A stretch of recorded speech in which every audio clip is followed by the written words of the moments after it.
Afternoon, ladies and gentlemen. A big welcome to the big room. And I'm thrilled for the attendance. I'm thrilled for the pulling power of the organizers to bring the doyens of Indian retail shopping center together. We've just heard from Mr. Razak and Mr. Biju, and right now we have two further doyens in the industry, Ms. Pushpa and Ms. Nirupa. And we're going to be looking at our crystal balls. We're going to be looking at things based in today and casting a view towards the future. I'm thrilled to be in conversation with them.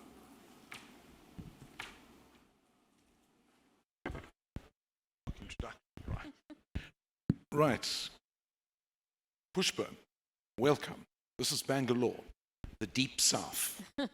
And Nirupa, welcome. You didn't have to come from far. You're just around the corner. Yes, home. In the north of the south. Explain to us the relative differences between how you set out your magnificent, high-quality shopping centers to accommodate the differences we have in the northern and in the southern customer preferences and requirements. Okay, thanks, Jonathan. Well, you know, the thing is that I'm a Bangalorean, by the way. I did my Welcome schooling home. and college here. So I saw Bangalore and I saw how it changed. But when I went, you know, what I see in the north and what we've kind of built in the DLF is really resonating what the north audiences need, which is the audiences, can I say from a consumption point of view, far richer in terms of its propensity to spend. And they are spending in terms of, you know, they're quite brand conscious and they resonate very well to international brands coming into the country. They resonate very well with luxury and, you know, their occasions. I mean, the whole country, everyone talks about the big fat Punjabi wedding. And now I see a Punjabification of other regions now in terms of weddings. So what I'm saying is the propensity to spend is high and the need to sort of lead a life larger than what they can at any given point is high. So in the mall space, we only are catering to that demand. What we did see is that we could come up within Delhi NCR, if you notice, Jonathan, we haven't done any cookie cutter with all our properties because the one challenge that I saw is we are NCR centric, but each property, it should be differentiated in order to cater to the right communities. So we have luxury malls in the Chanakya and the Emporio. We have destinational malls with Noida. Now, the Noida mall was a suburban mall, speaking of what Mr. Irzan Rafaq was just saying. That suburban mall had to cater to everything that an aspiring audience in a new city, relatively new city, you know, young families who are just buying their first homes, what's the kind of brands that they need. So we just go with what the consumer requirement is for that catchment and really try to deep dive. But when I look at a macro view of north versus south, I would say a very high brand consciousness. And I would also say that people are coming in from all parts of the country, being the capital. It's become a bit of a potpourri now. It's no longer, north is no longer north-centric. And I think Delhi NCR has a very high, aspiring, ambitious lot of people who want to also sort of portray, live a larger life, have large homes, and hence they spend very well in homes. And they do, you know, go on their international holidays, etc., etc. So that's the kind of audience I see. When I look at South, Nirupa is the best person to talk about it, but from the bird's eye view that I do have, see over here, the generation is far more education oriented, so you have to appeal to the intellect. That is one of the things that I do think. Pushpa, do you think that northern customers are spending beyond their means? I wouldn't say so. I think it started off like that. But as they say, capitalism is such that the more you spend, the more you earn. That cycle is there. But having said that, the South Indian, I know the per capita South Indian population is very high. The literacy rate is very high. It's the manner in which they spend their money or where they want to spend their money may be differentiated between North and the South, but the propensity, frankly, is very high in the South too. Good. So I think message number one is that in the North, people want to be seen and they want to see others and they enjoy their shopping. Possibly, yes. So Nirupa, from a Southerner's point of view, what interests our consumers here? Yeah, so following that conversation, I think what Pushpa said is quite true. From the southern point of view, I think by and large, if you compare the 5 different states, they're all a lot more urban-oriented, a lot more economically progressive. And if you just compare the income levels, generally in the south versus in the north, it's about 40% higher on average. But of course, then it really depends which market we're talking about. You know, south is not Bangalore only or Chennai only. North is not Delhi and NCR only. There's a much larger region in each. And even within the south, I would say you can't, each state has its own different intricacies and personalities. So the spending pattern in a Bangalore is very different from Chennai, which is very different from Hyderabad. Which is very different from maybe even Cochin and, maybe Andhra and Vizag and things like that. So I think each state has its own different idiosyncrasies, and we have to work towards tailoring a mall with the tenant mix that is right for that particular catchment. So for instance, if we were planning to do, we were looking to do something in Chennai, a very high-end sort of a retail area, and we were thinking, maybe will the Louis Vuittons and ultra-luxury brands of the world work? And, when we did our research, we found that it actually didn't work in the south, or rather in Chennai, because the moment you're able to access those luxury brands locally, that level of status is not given to that brand. So the consumers in Chennai, or the ultra-luxury consumers in Chennai, would rather go abroad, buy their product there, and find a product or a brand that is not available in India, than buy something high-end in India, because access is more. So the idiosyncrasies of each consumer is different. And I agree. Overall, yes, there is a larger value-conscious mindset here. It's not as status-oriented. I think if you look at status, it's more on the jewelry rather than the bags and the shoes, which I find different from the north. And I think people they give a lot more homage to cultural events, like when you even look at the marketing events in Delhi versus maybe a Bangalore. It could be the cultural events that do better here than there.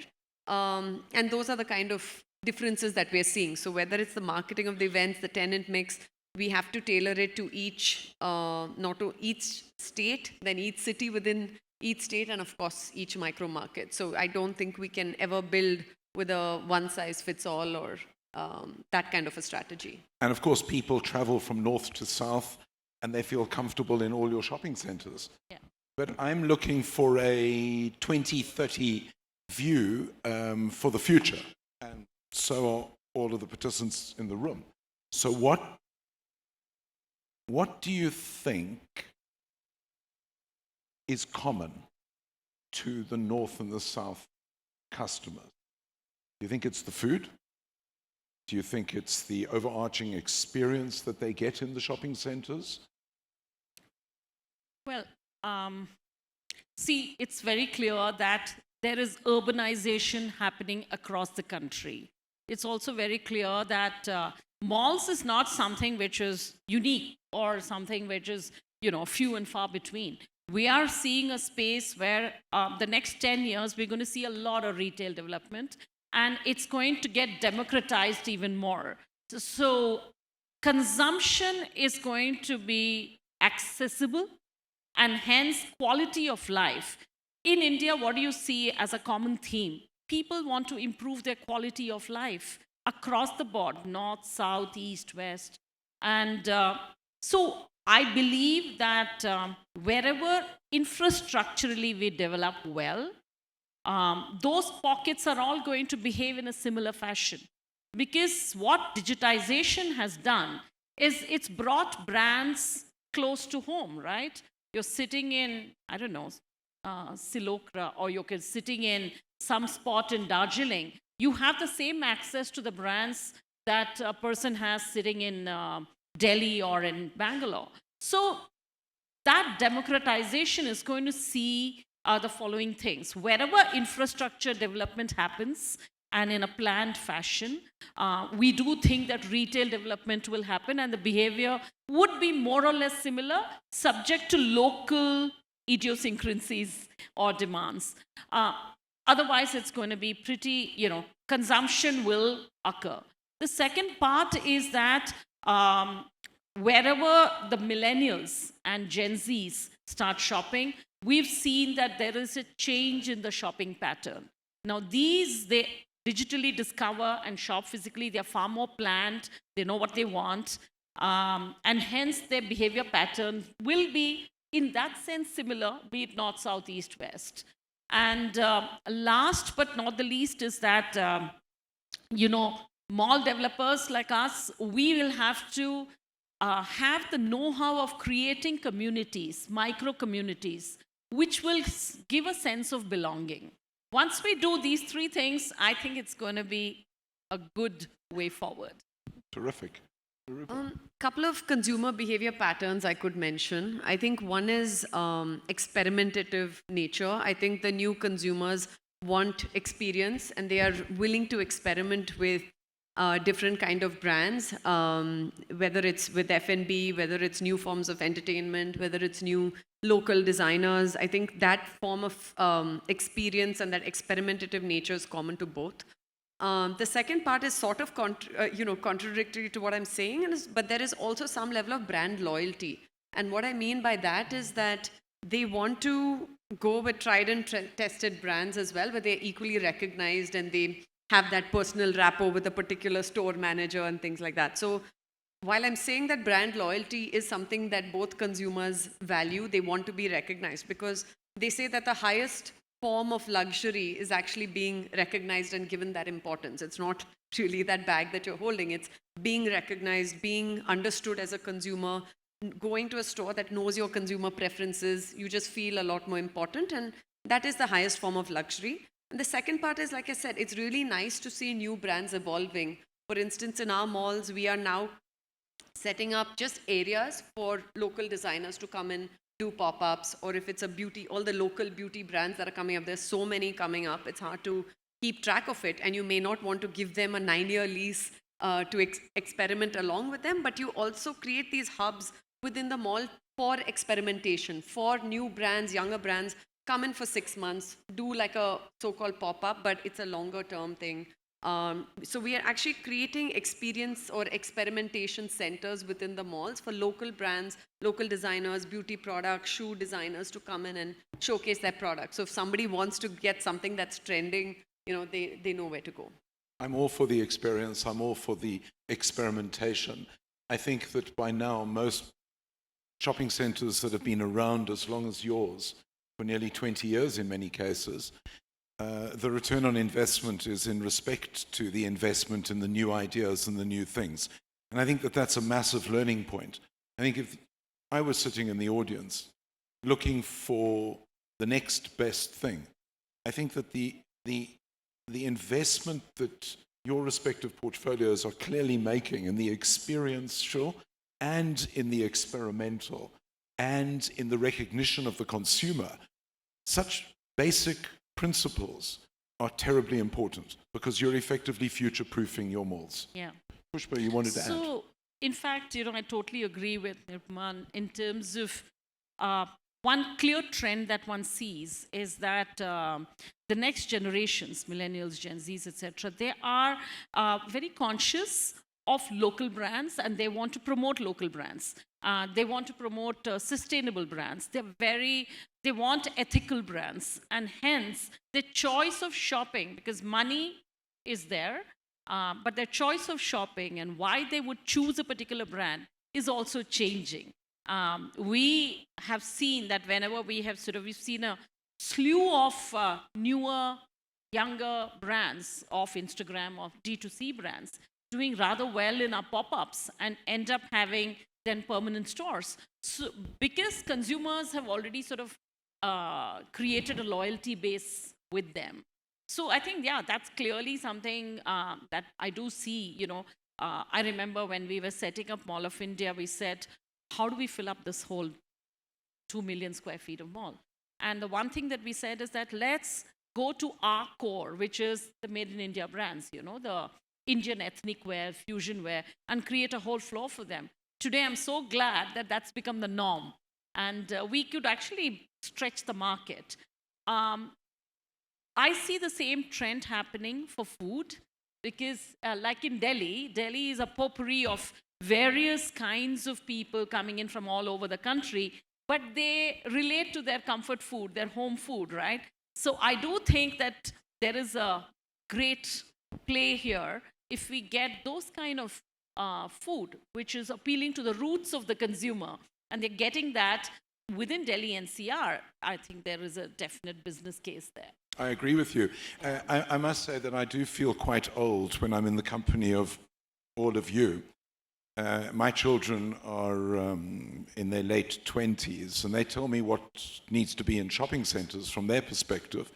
Pushpa and Nirupa, it hits all those buttons, doesn't it? It's that experiential, it's experimental, it's the sustainability, it's the what's good for the planet, what's good for us, what's good for our local economy. And in actual fact, not so long ago, my blessed daughter, all 27 years of her, I might tell you, says to me, Dad, you always used to speak so eloquently about how important it was to have local brands in your shopping center, and you need to go back to that home truth. And here we've heard it from Pushpa and Nirupa, that local is good. There's nothing wrong with local. Do not eschew the local market, because they represent, 60% of your average spend? Yeah. I'm thinking of the younger generation, and I'm thinking of the Gen Xers, but I'm also thinking about future-proofing our shopping centers. And I'm thinking about the transformation of centers and the customer engagement.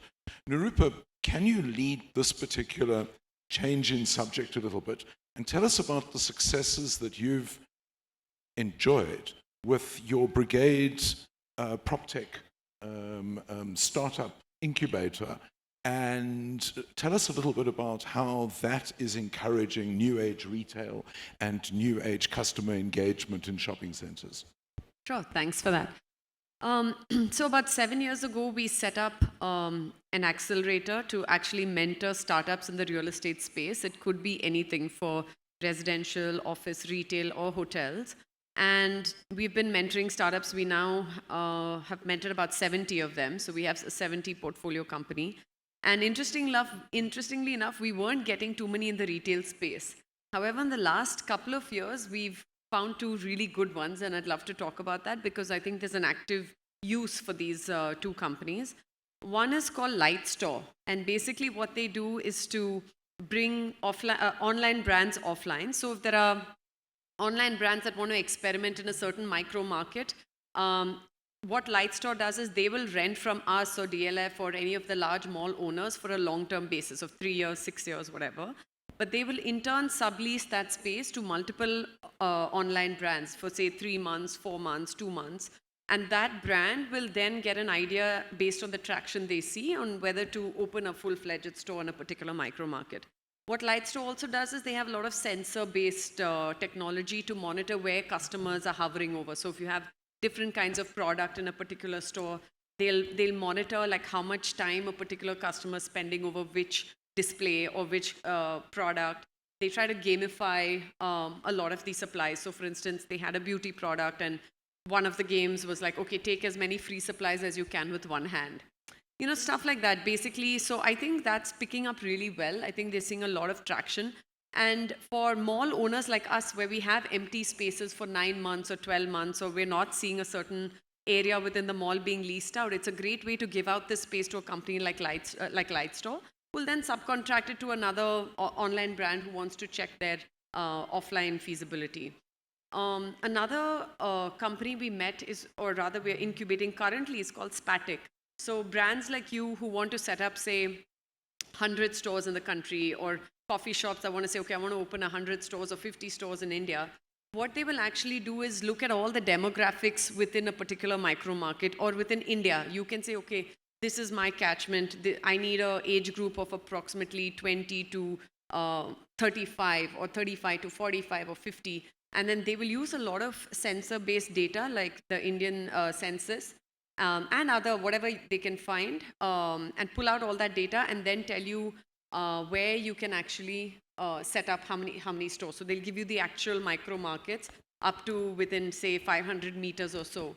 And in one case, they had a case study where they were able to tell a brand that, hey, in Bombay or South Bombay, you can open a store within 600 meters of each other. Usually the business development people will come and say, okay, I already have a store in this location, so I need to look beyond a 3K or a 4K or a 7K radius. But these guys, based on the data that they showed, they showed that this company could actually open within 600 meters of each other. And it so happened that, both the stores did equally well. So this is the kind of data analytics. This is how companies are using big data to actually, target their entire expansion plans as well. Thank you. I'm looking at this audience and I'm wondering why we're doing things the same way we did it last year and the year before. When you listen to Nirupa speak about the new tech and the new kinds of systems, the engagement, I'm sure, is going to be immense. I think Spatic and Lifestore are going to get thousands of calls. So I think that, Pushpa, when we consider what we've just heard, and when we were having a prior conversation about our presentation here, we were talking about the absorption of AI and big data. What are you doing in your portfolio? So, we, before COVID struck, we had unified all our malls and we created an app called Lookout. And what it achieved is, we didn't know that there was a pandemic coming in, but what it achieved is, when we had to get in the consumers back, Lookout helped us a lot. Because as you know, we had to screen consumers, get people in, etc. So the one app helped us get closer in understanding how technology can actually leverage and bring a better experience within the malls. Post Lookout, we are now looking at creating a loyalty app, which is AI generative, and which will also be the next generation of Lookout, which will actually help us understand what is this consumer's shopping pattern and how can we help them enhance their shopping pattern. Maybe their interest is in, getting free parking, or their interest in... So how do we create consumer behavior sort of predictabilities and cater to that? We think that loyalty through apps, through AI generative ways of understanding consumer behavior is the way to go. However, it's new space for us. We've not really incubated anyone like Nirupa has, but I think prop tech is a space that we definitely lay a lot of focus in future, and you will hear a bit more about it in future. Absolutely. I think that what we're finding is the huge acceleration of the utilization of data through the absorption of AI. Yeah, because, B2C, see, we've always been very B2B oriented in the brick and mortar mall space. Yes. We became B2C oriented by getting in marketing events, doing a large more of, shall I say, collaborative events to get in, programmed events to get in people and create experiences. But we've really not done much with, the way online companies do. they know how to cull the data and yet make business sense out of it. I don't think we've, in the mall space, ventured much into it, and there is a lot that one can do. I want to give a call out. Thank you. I actually want to give a call out and recognition to the Lookout and what they've achieved. Spatic is actually a conversation that I'm going to be having later in the week. I'm deeply intrigued in the capability of a research house being able to predict very accurately where stores should be located, where my customers are located, and how I can bring them into the shopping center. There's an instant utilization. And I think that, ladies and gentlemen of the audience, we're listening to two doyens in the industry tell us how they have adopted PropTech and technology and are using it. So maybe you should do the same. I'm also very intrigued with LifeStore, because in India, as with most countries, we've suffered the most terrible transition between online retail and physical retail. And we've seen vacancies rise. It's only now in India that we're starting to see a hardening of space utilization, and vacancies are actually becoming a thing of the past in a lot of the malls.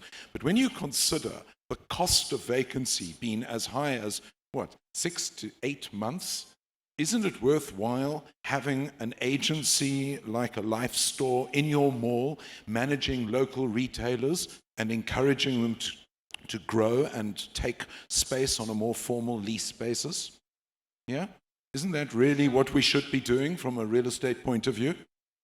I want to close with a particular statement from each of you, because having had the pleasure of speaking with you both previously, you both have a very similar yet different take on the concept of sustainability and the engagement that a mall has with its communities. Nirupa, can we start with you? Sure. I think sustainability, I know it gets talked a lot and the word gets thrown around a lot, but sustainability for us as builders, right? Essentially, we're first builders before mall owners, and it's important to build green buildings. So our Orion Mall at Brigade Gateway is probably the first platinum LEED mall in the country. And what we've done there is, apart from getting your renewable energy to look, we use renewable energy for all the common areas in all our malls, all the organic waste converter. We try to use tech as much as possible as well. We try to work with very high quality air filters to make sure that we are breathing in clean air in a closed environment, especially post-COVID. That became important. It's a zero discharge project from a water standpoint, so all the water is reused. So basic things like that. And I think for us, trying to create green buildings and try to have a sustainability ideal so that other retailers, see what retailers do, we cannot always control, but what is in our hands from creating a green environment, green building, is what we are doing.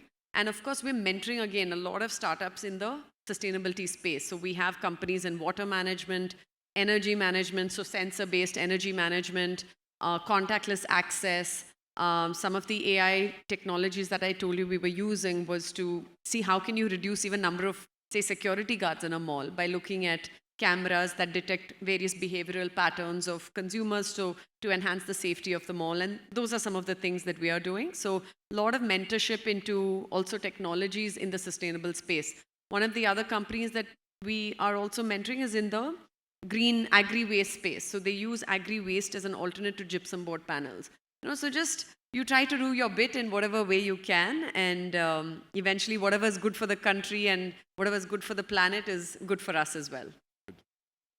Well, in this space, we started this journey a good 10 years back. And I'm happy to share that we are the world's largest in terms of LEED platinum hold. In fact, the managing director of our company is currently in the US, invited by the US Green Council to honor the fact that DLF has got the largest portfolio of LEED platinum. Also, another aspect that I'm especially proud of when it comes to malls is we draw in a lot of water, right? So we are the largest in terms of LEED Zero, which means whatever water we consume is what we give back.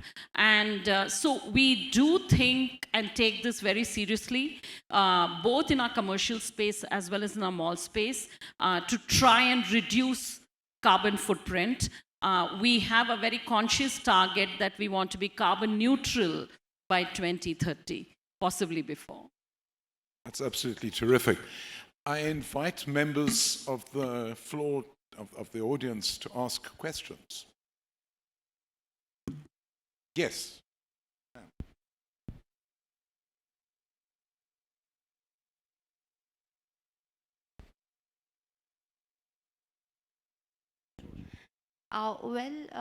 First of all, it's so lovely to see veterans in the industry being ladies. So a big shout out for woman power. My question, we are architects, designers, and we design malls as well as retail stores. So it's an unusual design agency. My question to both of you is, how do you see the role of design in having beautiful malls as well as beautiful stores, not cookie cutter solutions, in the success of a mall, in the success of a retailer store? So thank you. I think that's such a great question because for me, I think design is such a crucial part of any mall. I think when we build future malls, we can't build them just as areas of shopping, because I think what they will become is spaces for anything but shopping, or everything including shopping. People are going to look at malls not only for entertainment, for wining and dining. It's going to be places where they have their first date or they're celebrating their anniversaries. So how do you make special spaces within stores, within the mall? A lot of people come to malls not just to shop, but also to be entertained. And when I say entertained, it's the cultural events that you have, whether it's the music shows or the performances, and how do you integrate that into good mall development? It's not something where you put a temporary stage and just do. Are your acoustics proper for indoor entertainment? Should you move outdoors?